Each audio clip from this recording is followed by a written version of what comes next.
خرابکار نباشین، خفه نشین. ما اکثر ما مردمای خرابکار هستیم. چطور یک جایی را تخریب کنیم، چطور یک نفری را تخریب کنیم، در فیسبوک چطور پشتش بد نوشته کنیم، چطور غیبت کنیم.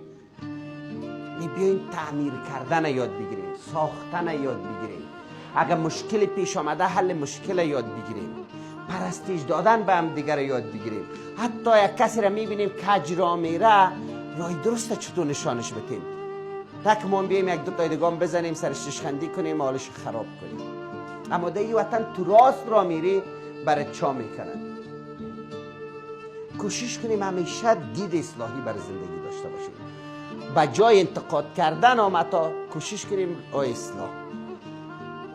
یک سمینار در مورد انتقاد هم خواهد گرفتیم. خود انتقاد جزء اصلاح را که خود داره، اگه نداشت تو انتقاد ناقص است. توی کیمیایی میگی این گلاس خراب است، این گلاس خراب است، این نشد، خب بگو خوبش این نیست که این دلایل هم زیاد کنیم.